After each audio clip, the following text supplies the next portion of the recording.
Hello, this is Frank Falvey with Frank Presents, and it's my great pleasure to introduce Representative Shawn Dooley, who is now a candidate to move up to the upper chamber and be a senator from part of our district is in Norfolk, and you'd be representing Franklin in the Senate. Thank you very much. Thanks for having me back again. Yes, it's a real pleasure. Shawn, how long have you been in the House of Representatives? 8.5 years. I came in on a special election in January. I got elected in 1st of January in 2014 and sworn in at the end of January in 2014. I didn't realize it was a special election. Yeah, my predecessor, Dan Winslow, left office the previous September. Got a big job in the private sector, and it moved him out to the West Coast. So. So it became an open seat, and that's how I got into politics. So, in the House of Representatives, what committees have you served on? I've served on quite a few. Currently, I'm the ranking member of Financial Services. I've been ranking member of Revenue before. Last term, I was ranking member on redistricting, and I'm also currently the senior Republican on the one that deals with all the ARPA money and the housing oversight. Plus, I'm also on the Joint Committee on Health. So and pretty busy.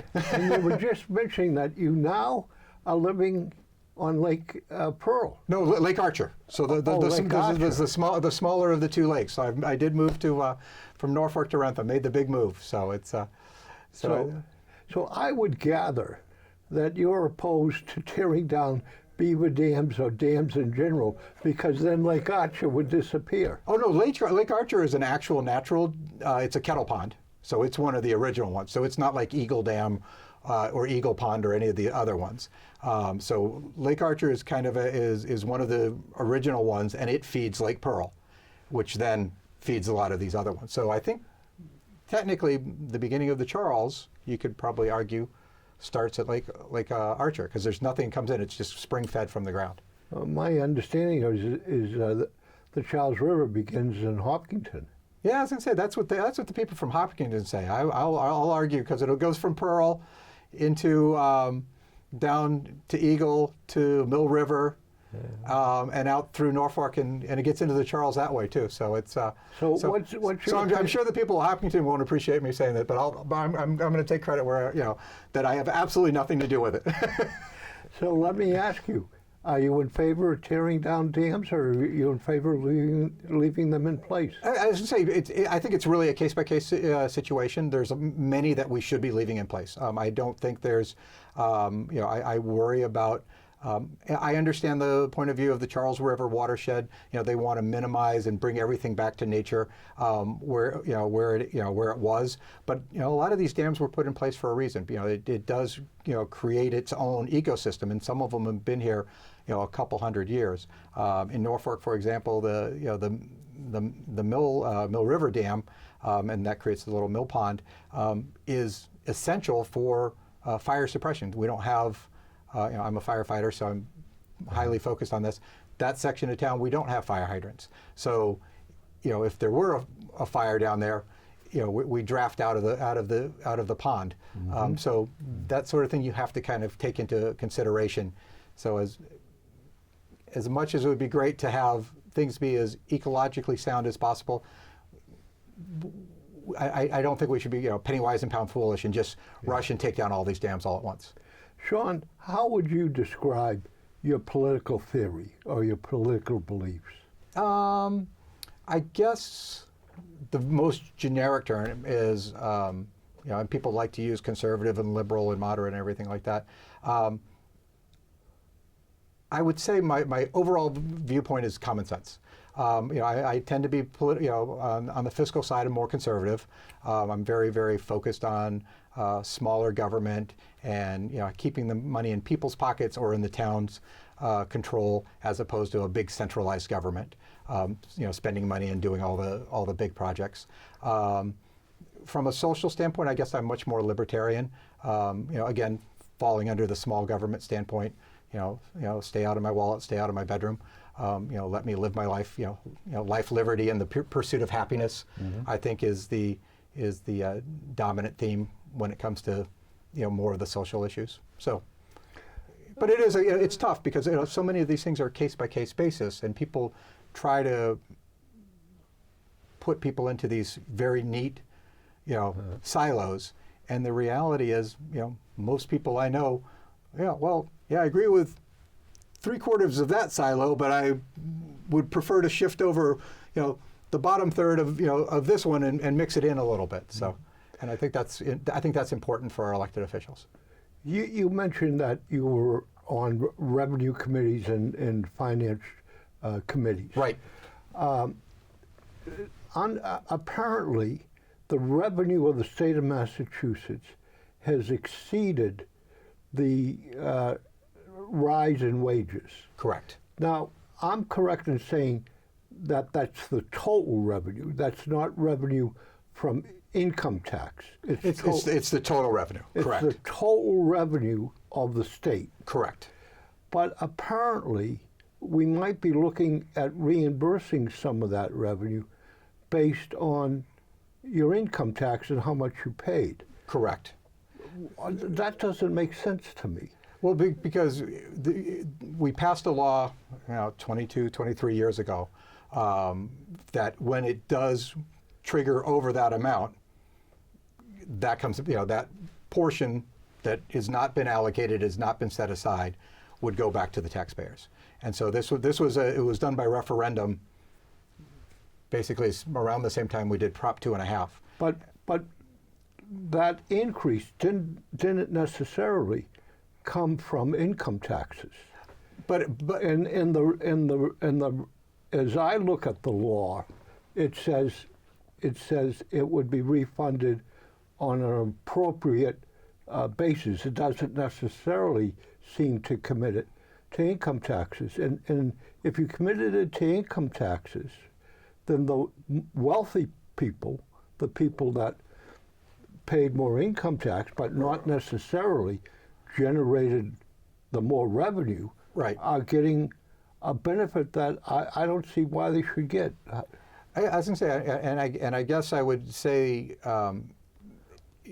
I guess I have a different reading of the original referendum, that it's supposed to come back to people on a prorated basis based on how much they paid in. But if you go down that other slope, then it becomes very slippery from a standpoint of, all right, who do you refund it to? Do you fund it to the federal government? Do you refund it to corporations? And I think one of the things that I originally tried to do was reduce gas taxes, because I thought that would be an easier way, and that would help everyone across the board. And it would, especially, gas taxes regressive, it would help the poor people who are struggling the most by actually putting, if they're having to drive into Boston or drive a long distance and, to get to their job because they can't afford to live, on Beacon Hill, that I felt that was one of the better ways that we could have, distributed that money. But nevertheless, the people smarter and more power than me. We haven't actually decided yet how we're going to distribute it, have we? I think we have. I think as far as Governor Baker is concerned, and I believe it falls through. And he's still working out exactly the specifics, but it is going to be going. I think it roughly is about a 12% refund of what you paid in state income tax in 2021, I guess. Let me make a few other suggestions of how what we ought to consider. I bought a suit the other day, $200. Yep. And I had to pay a sales tax on that portion that was over $175. Right. Apparently, for years, that has not been changed. Right. So clothing items that are more than $175, why shouldn't we raise that to? I agree with you 100%. I mean, a lot of these things. We're in agreement on that. Yes. I go to Tri-County, I go to hospitals and have lunch or whatever, right? Right. I go to the grocery store and I buy a muffin that now is $2.49, right? And I have to pay a tax on that because it was made in the store I have to pay a tax at Tri-County because it's considered a restaurant. I have to pay tax when I have food in a hospital because someone I know is in the hospital. Why shouldn't these be tax exempt? I'm with you. I mean, you're starting to sound like a Republican, Frank. You better be careful. No, I agree. I mean, I think a lot of this tax revenue, especially at a time when people are suffering and we're dealing with inflation and the prices are getting so out of control, and we have great revenue in the state. You know, we're having, you know, we have billions and billions of dollars in our rainy day fund, and we're able to put more in there every year. You know, we have, you know, corporations that are doing extremely well and are paying high tax revenue. These are the things that we should adjust, especially like you said, the regressive taxes that, you know, you're a billionaire. You don't care whether you pay, you know, tax on a muffin or on a restaurant. You know, no big deal. But that, you know, working class family that is like, all right, we can go out to dinner, you know, this week as a special treat. You know, Yeah, that hits them way harder than it hits a lot of these other people. And if you're in a grocery store and they get something and you're just cooking it off to finish the product, why should you be paying a tax? So we agree on that. 100%. Let me bring up another thing that I hope we agree on. All right. I play bridge. Okay. And bridge is a fee. I have to pay a fee. And on the sales tax holiday that you have, you know, exempt from sales tax, Right. I don't get an exemption because I didn't actually buy a product. The fee isn't a sales tax, it's a use tax. Right. Why shouldn't we consider the sales tax holiday a use tax holiday also? I agree. I mean, I put it this way, you know, that was one of the other things we proposed with, you know, the excess revenue. You know, why don't we make it for a week or a month?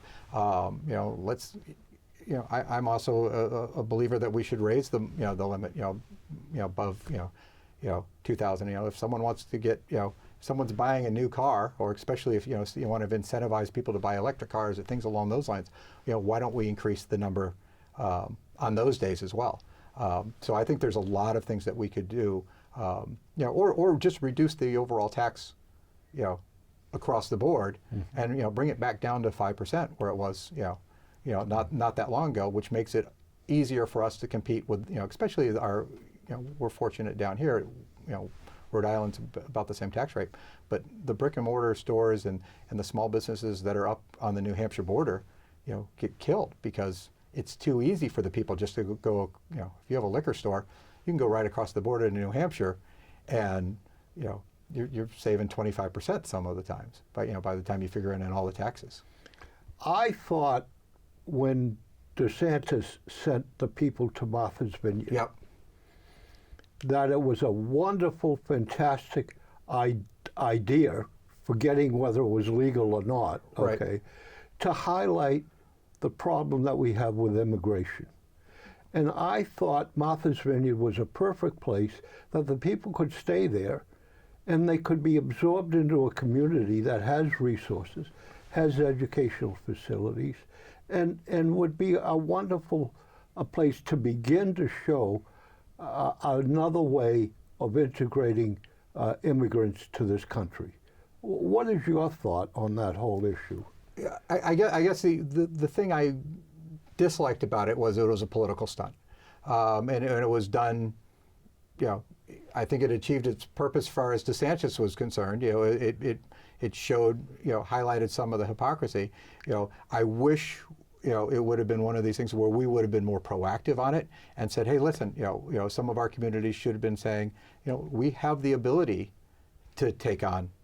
You know, we understand these border towns are suffering. We understand we have an immigration problem and a housing problem, and we want to make sure these people are taken care of.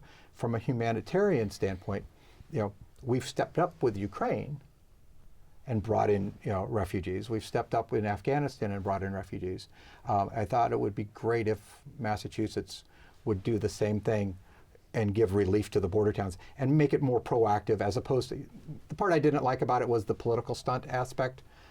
You know, I think it's good from the standpoint of it started conversation, and it lets people think about it, and all right, well, how does this affect me, and how would I like being in one of these small communities that are on the border that are literally getting overwhelmed? I mean, I don't care who you are, you get 1,000 people a day, or a week into Franklin, it would be really, really hard.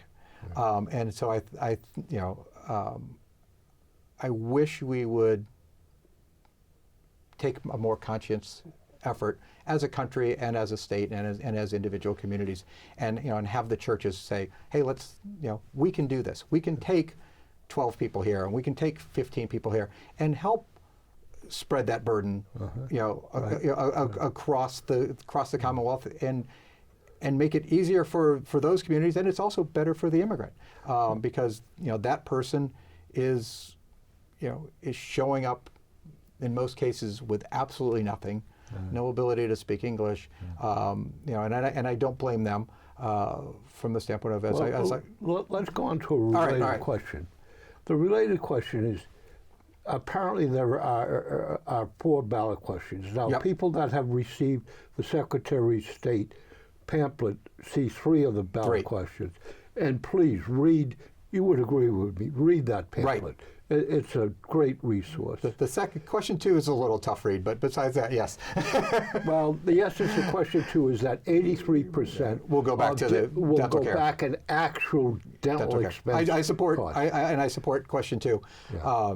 But when I first started reading it, I'm like, I know what this says, and it's I know what this one's about, and it's a hard read for me. So I can't. It's very tough for people at home. There is a 4th question that I understand will be on the ballot, right, and that I understand is the law for this election. Correct. And that is overriding a vote by both houses, and that the governor signed, on allowing people that necessarily aren't citizens of the United States to obtain a Massachusetts driver's license. Correct. And not be registered to vote. Correct. How do you see that question affecting individuals? The argument was that it's better to have them licensed than not licensed.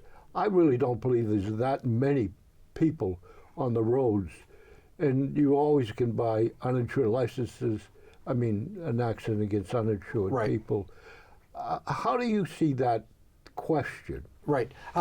Interesting you bring that one up. I was the one that originally wrote the driver's privilege card, and I did that a couple sessions ago, which actually, and I modeled it after the California and the Utah laws, which is it's not a driver's license, it's a driver privilege card, and so it has, it looks different.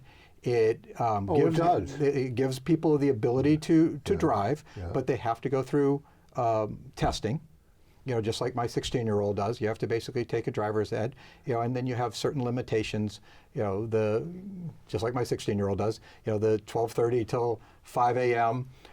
Late night driving, and if you have a couple infractions, if you have serious infractions, you get it suspended. So I basically built it like that.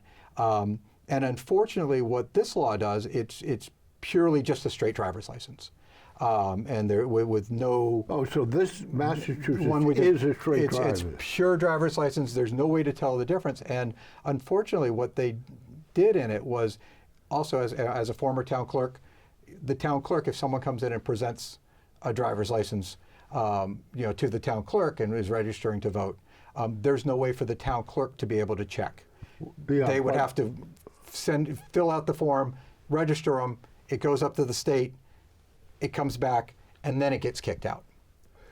And my understanding is in the form they fill out, right? Right. There's a checkbox that says, "Are you a citizen of the United States?" Correct. If that checkbox comes back that they're not a citizen, then they're liable for perjury. Correct. Do you see any case that would ever be brought against someone that checked the box off for perjury? No. It's not going to happen. And so how does the state how does the town clerk has no say in this. Right. It goes to the state Right. from the registry Right. of motor vehicles. It can go to the state of Massachusetts, or if they go to the town clerk's office, fill out the form, it still goes to the state. Correct. How does the state verify that they are a citizen or not? Based on the Social Security number.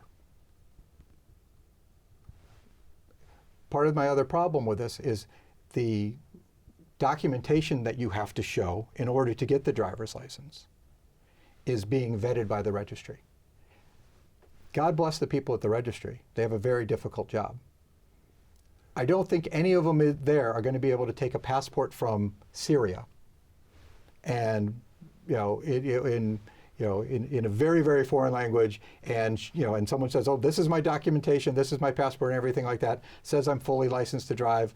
I have a 20-year history of driving and everything like that, and they're going to be able to vet it. It's just not practical. It's not, and that was the reason I was like, let's make sure they go through driver training, and let's make sure that they're safe on the road, because I agree with the principle that we want to have safe drivers. Especially, Boston, Cambridge, Worcester, places that are sanctuary cities. But getting back to my question, Yeah. all they need to provide is the whole Social Security number, or just the last 4 digits? It's the whole Social Security number. And so, do many people that immigrate to this country illegally obtain Social Security numbers? That are here illegally? Yeah. I mean, I know many that have Social Security numbers, Yeah. whether they're, whether they're legitimate Social Security numbers or not is a different story. I've met with plenty of different, construction, companies, and they'll get these people in that have great paperwork. They don't find out till years later that it was falsified paperwork. Because it's, it looks like all the documentation looks great. I run a landscape company. I'm not an expert on forgery or anything along those lines. So I think there's a lot of issues like that. And those are the sort of things that, listen, I think there's a way to do it. I think I think we should make, our roads safe and have programs put in place to allow for this. But I worry, especially down the road, one of the things that's been a big push this last session in the Senate was same-day voter registration. As a town clerk, if we pass same-day voter registration, I don't have any ability at the high school where I'm registering people and bringing them in and everything like that. If there's people coming in and they're showing driver's license, even if I wanted to, I can't check. Right. And so now we're allowing them to vote. I don't find out for 2 weeks later. It's not like you can undo it. We don't know which voters don't have who. same-day registration. No, we don't. But that's been a big push. Okay. It passed the Senate. Shawn, let me ask you this Yeah. question. What topic would you like to talk about now that we haven't covered that's important to you in your campaign? I think, and this isn't necessarily a campaign specific, but I think one of the things that we need to, as a country, is get back to working together. I think that's one of the things that as I've been out on the knocking on doors and talking to people, the number one thing I hear across the board is people are like, listen, can't we just kind of all get along? Let's go back. Massachusetts shouldn't be like Washington, D.C., where you're either over there or over here, and it's 2 teams fighting against each other. And we need to get back to this place where we can sit down and have discussion, debate, discourse, because you can have the greatest idea in the world. If you put it, amongst 10 of your peers, it's probably going to get made better. And we've gotten to this point where it's this us versus them mentality, and it's incredibly destructive. I think it's bad for politics, it's bad for governance, and it's bad for our community, where we see people that the cancel culture and the name calling, and both sides, the extremes on both sides are guilty of it. Yeah, and we need to get back to that. Let's talk about the extremes on both sides. I cannot see that a person that believes that Trump won the election Right. fair and square today, and people that believe that Trump wanted to become a dictator or solely in power for himself and was completely incompetent, Right. I can't see how any of those people could ever get together on an issue. Right. So I only see that some people that are in the middle on both sides, Right. somewhat, but that they're not going to be listened to, like the immigration story to Martha's Vineyard. Right. That didn't become about immigration anymore. That story became about how bad it was to send the people there, and Right. the story of the underlying problem of immigration Got is ignored. a smoldering problem that no one wants really to try to solve. Right. I agree. I agree 100%. And I honestly believe the media and money is driving the extremes because it's easier to, it's a much sexier story to have these two extremes going after each other, as opposed to you sitting and I sitting down, and you're a little bit here and I'm a little bit there, and we come up with, and we agree on 75%. That final 25% is, devil's in the details. Right. That's not an interesting story. That doesn't drive commercials. That doesn't drive donations, and we need to. Shawn, we could have a whole 20-part series on that, Frank. There's so much we can do. Let me say this. My impression of what I understand from people is that you have always been a very open person to meet with other people and Yep. to meet with constituents, and you have always strived to be part of the community that you're elected from. Right. People that would like to be part of your campaign, how can they do that? How can they reach you? They can reach me personally. I'll look into the camera for this part. Go ahead. Shawn, SHAWN, at Dooley, and then the number 4, Senate.com. Okay, say that again slowly. All right. So, Shawn. we're going to show that on the air. All right, Shawn, SHAWN, at Dooley, DOOLEY, the number 4, Senate.com. And how else can they reach And you? they can call me on my personal cell phone or the campaign cell phone. Campaign cell phone is probably the easiest. 774-469-0609. Or my personal phone number is, which I give out to everyone. I have it on my business cards. 508-930-9988. And and I'm knocking on doors. I'm out in the community every day. Stop me. Let me know. Happy to talk to anybody, anytime. And I found the best solution is sitting down, grabbing a cup of coffee, and just listening. Shawn Dooley, candidate for state Senate from Franklin. I thank you for coming, and this is Frank Falvey with Frank Presents, and hope you're having a great, healthy day, and we'll see you with another show.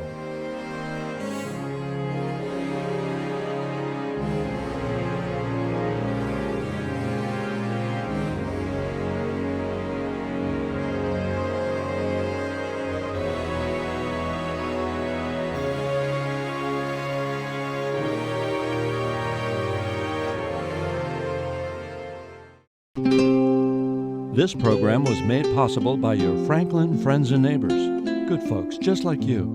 Thanks for supporting Franklin TV. And thanks for watching.